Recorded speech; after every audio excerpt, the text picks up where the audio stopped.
Hi everybody. I know it's Saturday, but I've been traveling all week, so I definitely amazingly neglected my garden, which means today we need to have a look what damage is done and what has to happen. So let's have a look what a week without me and a lot of rain with not too bad temperatures did to my garden. Okay, well, obviously the Swiss chart can't have more fun. That is another day of Swiss chart on the menu. I have to become creative, but of course, no problem. Then look at the pak choi. They're really going strong. They start to get their shape as they should. Although we do have something in the garden that likes it too. I have to go on an extra inspection round later today because when it's a sludge, it won't be found to now. You have to do it like towards the end of the day. Look how the garlic is going. That is amazing. When did we put those cloves in? 2 weeks ago? That's stunning. That's really nice. And I have some, it's a kind of spinach. So that's going well. We can eat that first portions this week. And then have a look. My kale isn't that small anymore. That's coming good. Oh my god. What does neglection to radishes? Well, in combination, of course, with a lot of water, a lot of rain. Well, have a look. They are huge. Oh my gosh. That is not a normal radish size. So I have to try and find out. Look, that one too. It's amazing. I mean, it's absolutely massive. So those are gonna go out, definitely.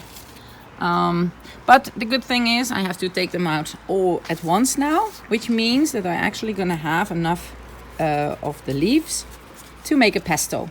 It's really nice. You make it exactly the same as you would do with basil.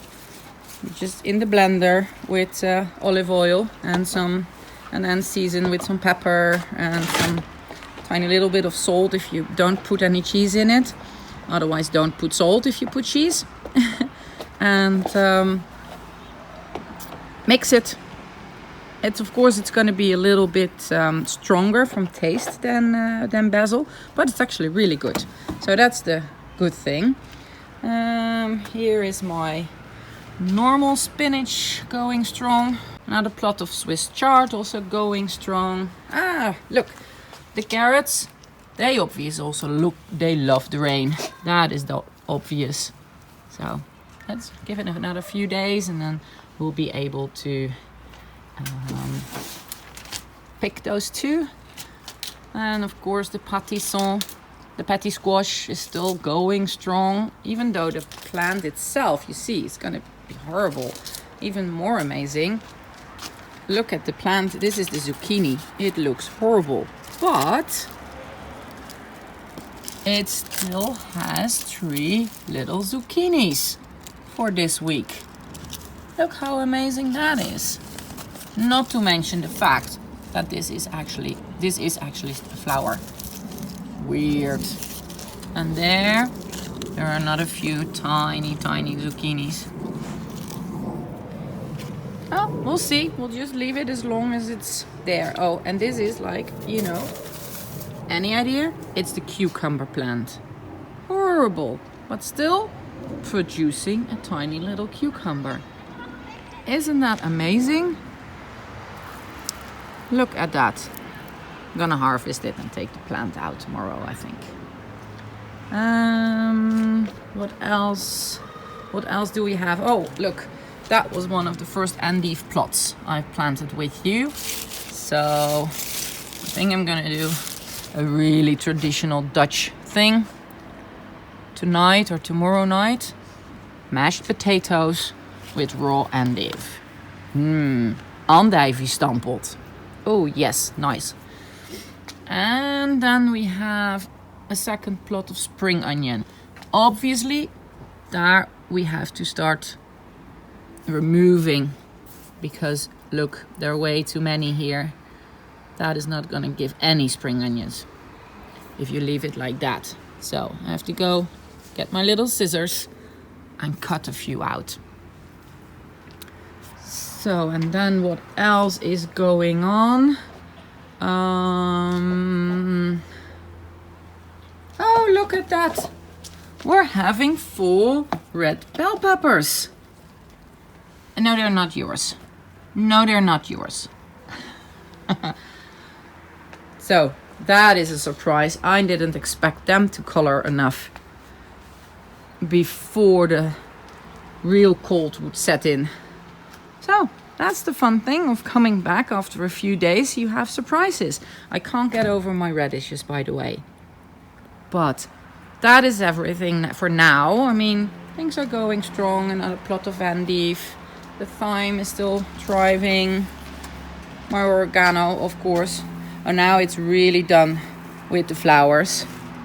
Which reminds me of something else. Let's have a quick look on the other side of the garden. Because now the oregano was kind of like the very last thing that was still flowering. And we still had pretty many bees actually on it. So now it's not flowering anymore, so the bees will be done. So that means that we're gonna go send back our bee home. We have this Wildbiene house, which is a Swiss company that actually promotes the spreading more wild bees. So you can have that little home, and then for over winter you can send it back, and then they have like all these specialized experts that have a look what type of bees settled in the house, and if there are many of one, they kind of like very carefully take out the little tube and put a new tube in your house, and then they divide those tubes over multiple other houses so that they have like a wider range to spread the bees. So I think Monday is a nice day to send the bees back to them for winter. And I'm just sorry for stumbling, but I'm totally gobsmacked. We have a very, very first ever olive on our tree. I can't believe it. Actually, we have two. They're supposed to be black olives, so I guess they're not ripened, but still, isn't that amazing? Last year, the little tree looked very, very miserable after a really, really not only cold period, but also a period with a lot of snow very late in spring. So I was like, oh, is he gonna survive? Well, have a look. He did definitely survive. And now for the very, very first time, he actually did produce olives, even though they're not ripened. I'm so excited. This is amazing. Oh, this is so cool. I can't get over it. It's so cool. Okay, well, I'm gonna enjoy the fact that my tree actually has a few olives, and I'm wishing you very, very, very nice weekend. Bye bye.